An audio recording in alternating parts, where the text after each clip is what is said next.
باپ کا انتقال حضور کے اس دنیا پہ قدم رکھنے سے پہلے ہی ہو گیا تھا۔ ابھی شکم مادر میں تھے کہ حضرت عبداللہ کا انتقال ہو جاتا ہے۔ در یتیم پیدا ہوئے، 6 سال کی عمر میں ابوا کے مقام پر ریت کے ٹیلے آئے تو وہاں سیدہ آمنہ کی طبیعت خراب ہو گئی، اور پھر لمحے بھی زندگی کے آخری سیدہ آمنہ نے محسوس کر لیا کہ یہ میری آخری سانس ہے۔ سیدہ پاک نے حضور کے سر پہ ہاتھ رکھا اور روتے ہوئے کہا کہ بیٹا، ہر نئی چیز نے پرانا ہو جانا ہے، ہر باقی نے فنا ہو جانا ہے۔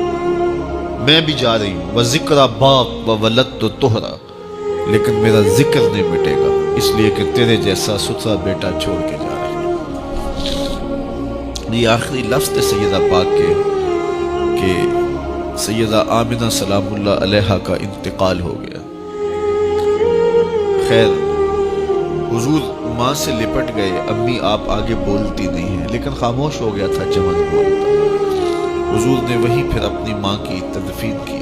تدفین کے بعد ام ایمن کے ساتھ سواری پر بیٹھ جاتے ہیں اور چمٹ جاتے ہیں ام ایمن کے ساتھ، اور وہ جا کے حضرت عبد المطلب کے سپرد کر دیتی ہیں۔ تو حضرت عبد المطلب حضور کو آغوش ملے کہ بڑا روئے، اور ام ایمن سے کہا کہ میرے اس بیٹے کا تم نے خاص خیال رکھنا ہے۔ اور پھر انہوں نے اتنا خیال رکھا کہ میرے حضور فرمایا کرتے تھے، ام ایمن میری ماں کے بعد میری ماں ہے۔ 2 سال کے بعد حضرت عبد المطلب کا بھی انتقال ہو گیا۔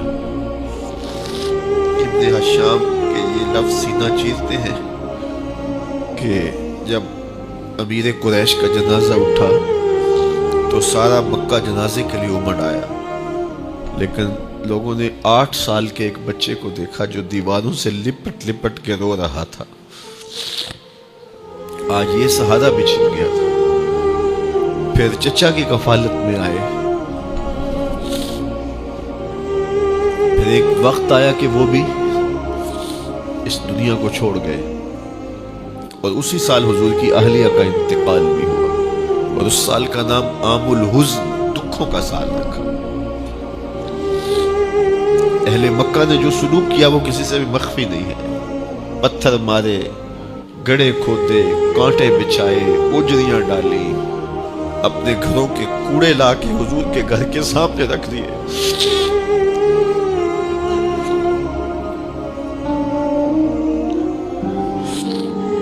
کس چیز کی سزا دے رہے تھے میرے حضور کو؟ میرے حضور علیہ السلام نے پھر طائف کا سفر کیا کہ شاید وہ لوگ میری بات کو سن لیں،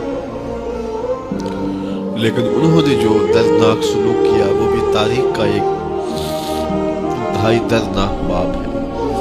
انہوں نے اوباشوں کے ہاتھوں میں پتھر دیے، اور جس راستے میں میرے حضور نے گزرنا تھا ان کو اس راستے پہ کھڑا کر دیا اور کہا ان پہ سنگ زنی کرو، اور وہ آقا کریم پہ پتھر مارتے، حضور کے پاؤں پہ پتھر مارتے۔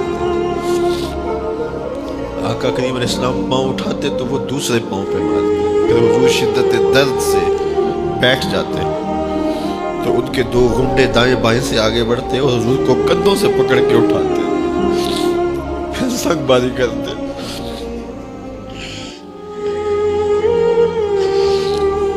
نالین حضور کے خون سے بھر گئے۔ عذاب کے فرشتے حضور کے پاس آئے کہ اگر آپ بد دعا بول دیں تو ابھی ہم ان پہاڑوں کو جوڑ دیتے ہیں اور یہ طائف کے لوگ پس جائیں گے ان پہاڑوں کے درمیان، آسمان سے پتھر اتریں گے، ان کے سر کچل دیے جائیں جنہوں نے آپ کو دکھ دیے۔ اب صحابہ جو ساتھ تھے انہیں بھی شدید آرزو تھی کہ حضور ان کے لیے بد دعا کریں، انہوں نے بڑا دکھ دیا، تو پھر حضور کے ہاتھ اٹھ گئے۔